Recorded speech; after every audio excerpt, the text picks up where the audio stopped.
Hello, this is Peter from OneCNC UK, and in this video we're going to take a look at some of the new features coming in version 10. So let's get started. Enhanced CAD viewing. You'll notice when you first look at the screen, a 3D control cube has been added to the lower left corner of the screen. This allows users to easily select interactive 3D views, for example, top, bottom, front, right, left, and also isometric views, improving spatial orientation and eliminating any rotation confusion.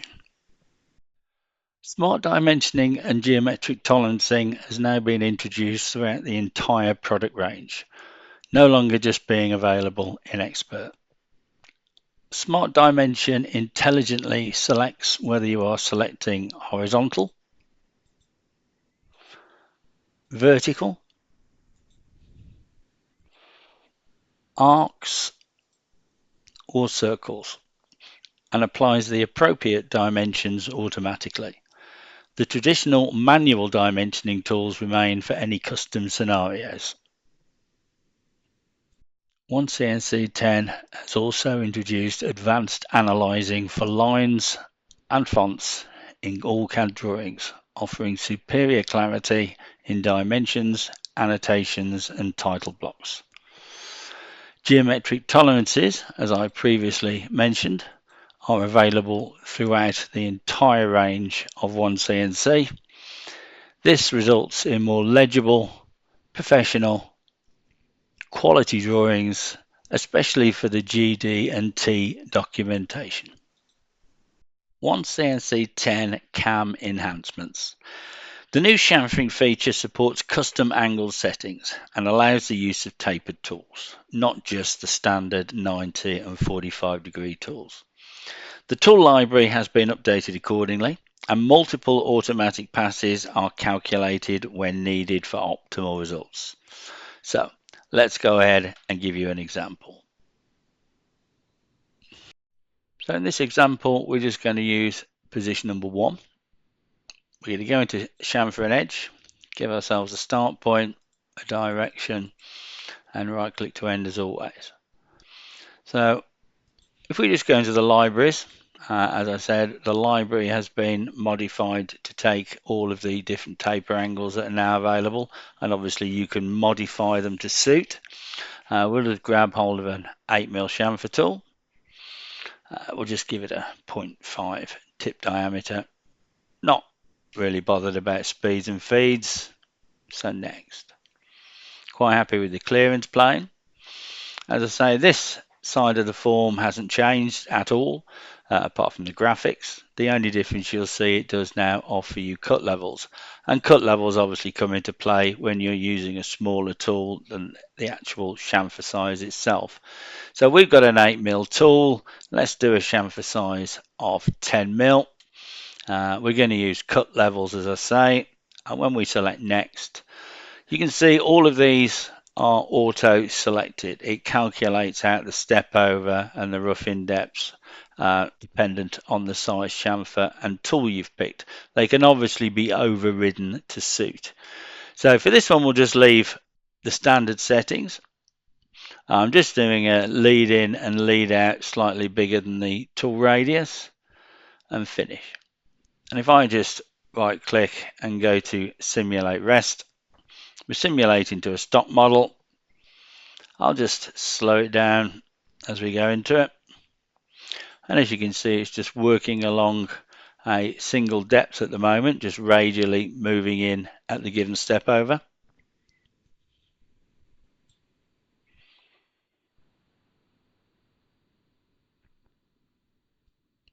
Once it's finished this pet depth, it'll then drop down to the next pet level and work its way over at the same radial cut. And then finally, the cut right down at the bottom. So a very quick and easy way of modifying and creating chamfer cycles. So let's just go in and change a couple of these settings. So we'll go into edit. Let's say we thought the radial cut was a little bit gentle. So we're just going to untick the automatic. We'll say a step over distance of 1. We'll leave everything else pretty much the same. And we'll accept the form all the way through. And we can then right click and simulate.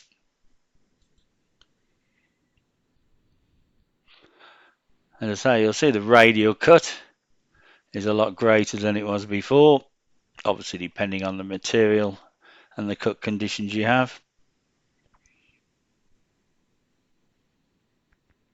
But a very quick and easy method of using chamfer tools to cut larger sizes.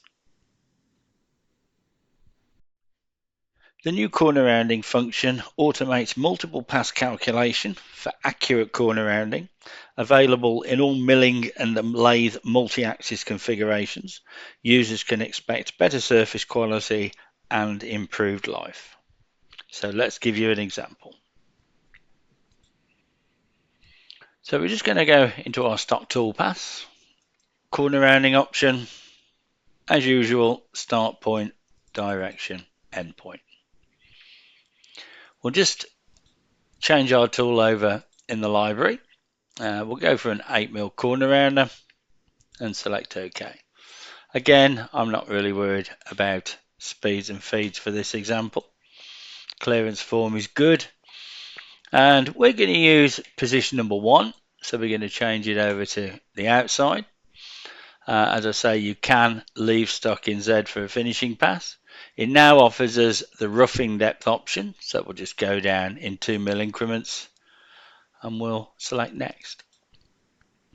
We're just giving it a bit of a lead in, lead out, so it doesn't plunge onto the job, and finish. And we'll just do a very quick simulation with our stock model.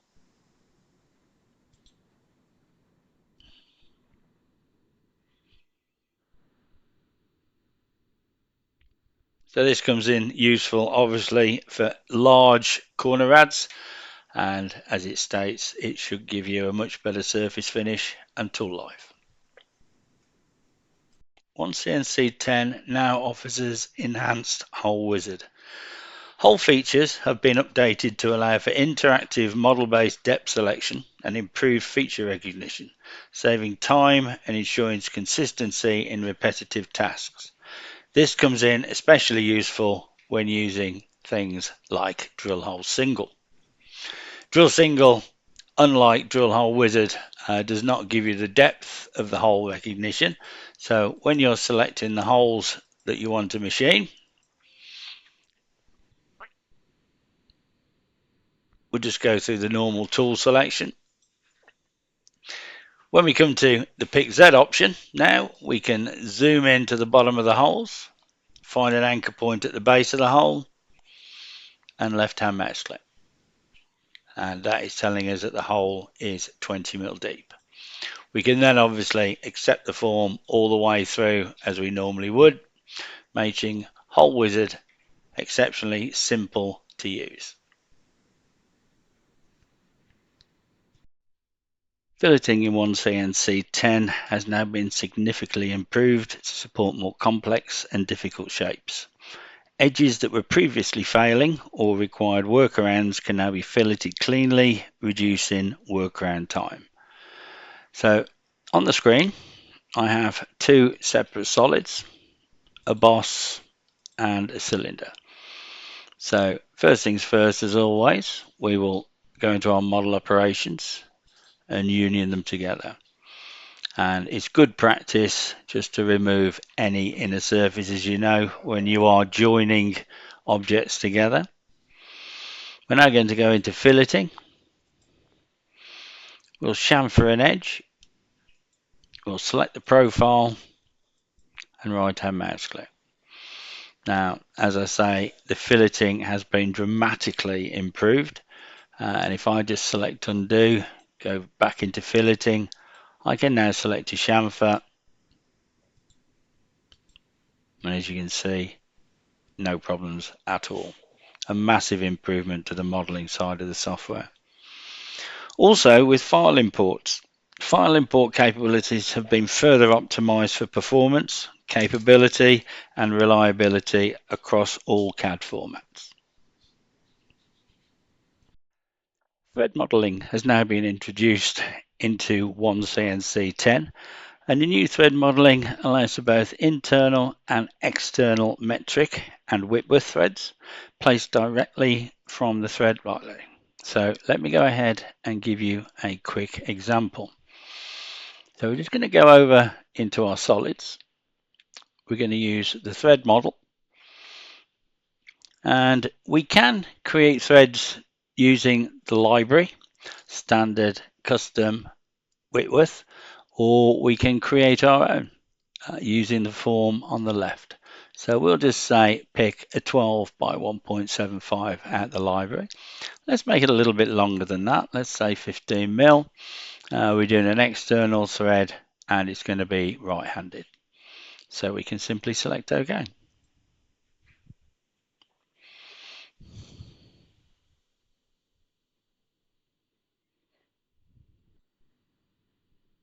And there we have it. Now, this is a solid, so you can obviously use modeling, internal and external. And if I go to my verification options at the top, you can see it is a solid. So this could be part of an assembly, part of something that you're going to send to a customer, and you want a more accurate representation of your part visibly. As you know, in OneCNC, you don't need a thread to be able to cut a thread. It could be wanted to 3D print or other options, only limited by our imagination. So let's just rotate this round. I'm just going to rotate it around the y-axis. Let's go 90 degrees. And let's open up the back end of the bolt.